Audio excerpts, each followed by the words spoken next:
The Sopranos é uma série que se tornou o que é, considerada uma das melhores séries de TV de todos os tempos, muito por conta da qualidade de todos os seus personagens, não só do protagonista, o Tony Soprano. Todos os personagens dessa série são brilhantemente bem construídos, são pessoas multidimensionais, com vários dramas e traumas e questões internas, a ponto de muitas vezes, por mais que a gente saiba que praticamente todos eles são criminosos ou estão inseridos de alguma forma no universo do crime, a gente se identifique com eles e até se pegue torcendo por eles muitas vezes. Mas existe um personagem que, por mais que também esteja inserido nesse universo, a gente nunca se questiona a respeito da índole, do caráter dele, porque a gente sempre considera ele, talvez, como o mais bonzinho no meio de todos eles, o mais querido, o mais amigo e tudo mais. Eu estou falando aqui do Bob Bacala, interpretado pelo nosso querido Steve Schirripa. Mas e se eu te disser que talvez você esteve errado durante todo esse tempo a respeito desse personagem?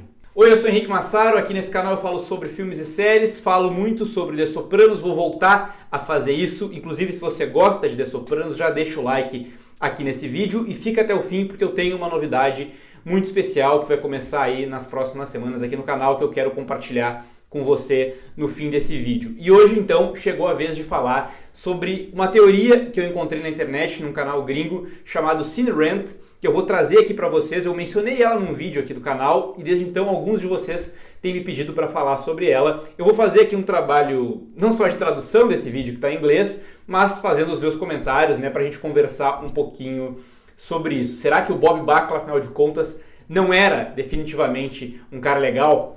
Sem mais delongas, bora pro vídeo.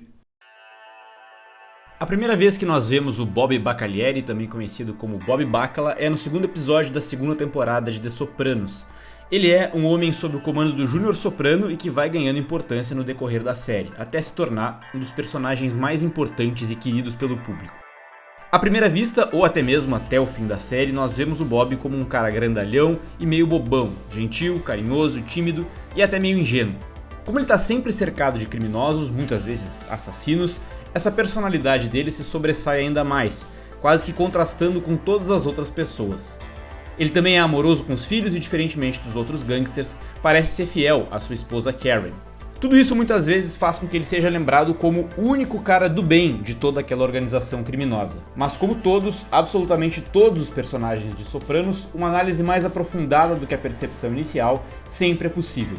É isso que faz o canal Cine Ranter numa teoria que se concentra boa parte nos acontecimentos do episódio Sopranos Home Movies, o 13º da sexta temporada e um dos melhores de toda a série, na minha opinião.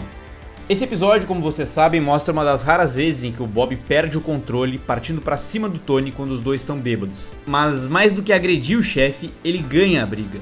Nessa situação toda, é possível que você tenha se pego torcendo pro Bob, seja porque ele é um cara que aparentemente nunca fez mal a ninguém, ou porque o que levou a essa briga em primeiro lugar foi o fato de o Tony não parar de desrespeitar a sua irmã Janice na frente do Bob com quem ela era casada. Mas principalmente a gente acaba ficando com pena dele por causa do que acontece no dia seguinte.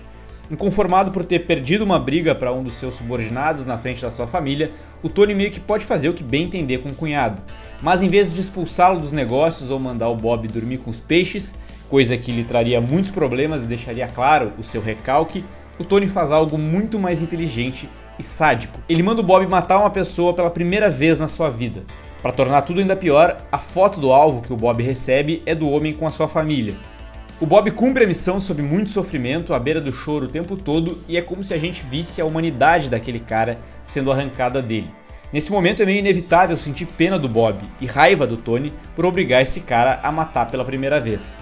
Mas esse é o ponto da teoria. Deixem os sentimentos de lado por um momento e parem para pensar. Como esse cara cresceu tanto dentro de uma organização criminosa, nesse momento sendo o terceiro homem daquela família, sem nunca ter matado ninguém? Vamos recapitular. O Bob entrou pra máfia sem precisar eliminar ninguém, só por causa da fama e dos contatos do pai dele, conhecido como o Terminador, o que parece no mínimo nepotismo. Desde a sua primeira aparição, o Bob conquistou até mesmo a simpatia do Tony Soprano, que várias vezes zombava dele, mas acabava pedindo desculpas depois. Mesmo estando na equipe do Júnior, ele não fica ressentido com o Tony depois que ele corta boa parte dos negócios do tio durante a sua luta pelo poder. Depois que a sua esposa Karen morre, ele começa a ser disputado por diversas mulheres e quem vence essa briga, como se sabe, é a irmã do Tony, que quer outro marido depois que ela mandou com as próprias mãos o Rich April pro programa de proteção a testemunhas. Ela é manipuladora com todo mundo e isso inclui o seu novo marido, além de ser terrível com os filhos dele do casamento anterior. Eventualmente, os dois também acabam tendo um filho. O Bob começou a se aproximar do Tony antes disso, ainda na terceira temporada em Pine Barrens, possivelmente o melhor episódio de The Sopranos, sobre o qual eu já falei aqui no canal. Aliás, não deixem de conferir quando terminarem esse vídeo aqui. Nesse episódio, os dois saem juntos para resgatar o Christopher e o Paulie que estão perdidos na floresta. Como cunhado do chefe ao longo da série, o Bob se beneficia bastante dessa relação se a gente comparar com outros membros da organização. O Tony, por exemplo, quebra um acordo que ele fez com o Johnny Sack para permitir que o Bob compre a sua casa por um preço reduzido. Isso nos leva a um outro ponto. Por mais egoísta que tenham sido os motivos do Tony para mandar o Bob matar alguém lá na sexta temporada, se nós pararmos para pensar bem, dentro daquele contexto, ele tinha todo o direito de fazer isso. O Bob não é exatamente um homem inocente e indefeso, mas um gangster do alto escalão que até então, sabe-se lá como, talvez pelo seu jeitão, tenha conseguido crescer nessa vida e colher todas as regalias que ela traz sem sujar as mãos. Ainda tem um outro ponto. Ao longo da série, o Bob mais de uma vez pede pro Tony para receber mais responsabilidades e subir dentro da organização. E vale lembrar, na máfia essa é a única forma de crescer. É inegável que algo morre dentro dele quando ele comete o primeiro assassinato, mas isso deve acontecer com vários outros mafiosos também. Caras como Christopher, o Paulie e o Silvio fizeram coisas terríveis para chegar onde chegaram, mas de alguma forma o Bob conseguiu se safar disso. Um outro ponto levantado pelo vídeo e que é bem importante aqui é que antes de cometer o seu primeiro assassinato, não é como se o Bob fosse uma figura imaculada. Ele controlava o negócio de agiotagem do Júnior e, como ele mesmo disse pro Tony, apesar de não ter matado ninguém até então, ele fez outras coisas ruins. Com relação à sua ex-esposa, a gente sabe que ele não tinha uma gumá, uma amante, mas nem por isso ele deixava de aparecer abraçado com as strippers do Bada Bing.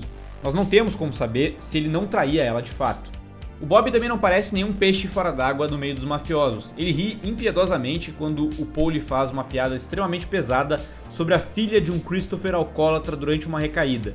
Ele sugere pro Tony que simplesmente não pague uma dívida de $200 mil pro Hash, ameaça um representante sindical que queria impedir que os trabalhadores fossem roubados, espanca manifestantes, recebe tranquilamente a sua parte no esquema do amianto e em determinado momento chega a dizer que os Estados Unidos deveriam construir um muro para impedir a entrada de imigrantes, desconsiderando inclusive as suas próprias origens. Enfim, o argumento essencial dessa teoria é de que a natureza do Bob talvez não fosse aquela que sempre aparentava. Em resumo, apesar de talvez ser o cara aparentemente mais bonzinho da máfia, isso não muda o fato de que ele ainda era um cara da máfia.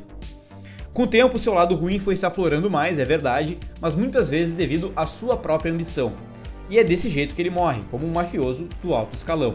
O que eu acho dessa teoria toda? Eu acho que ela não precisa necessariamente mudar a percepção de ninguém sobre o Bob. Ao mesmo tempo, eu acho que ela não tá errada em nenhum ponto citado. Você não estava necessariamente errado ao se afeiçoar ao Bob, assim como não estava necessariamente errado ao se pegar torcendo pelo Tony em determinados momentos, apesar de tudo o que ele fazia de ruim. Porque esse é o grande mérito de The Sopranos, mais do que apresentar mocinhos e vilões, nos convidar a conhecer pessoas multidimensionais, que tem sim o seu lado bom. O erro é esquecer que, apesar disso, todas elas são, sim, criminosas. Muito bem, era isso que eu tinha para dizer. Essa é a teoria sobre o verdadeiro caráter do Bob Bacala que eu encontrei na internet. A minha opinião talvez tenha ficado mais clara ao longo dos comentários desse vídeo, mas agora eu quero saber o que você acha. Você concorda com isso, com tudo isso que foi dito a respeito desse personagem? Esse vídeo mudou a sua percepção sobre ele?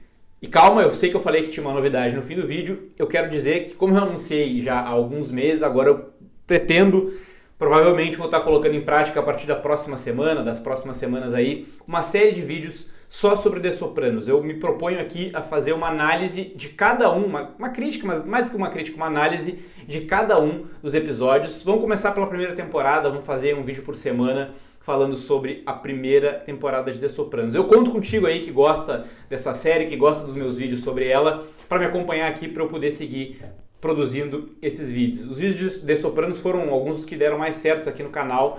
É uma das séries que eu mais gosto e eu acho que está na hora de voltar a falar sobre ela como ela merece. Tá bem? Até o próximo vídeo. Tchau!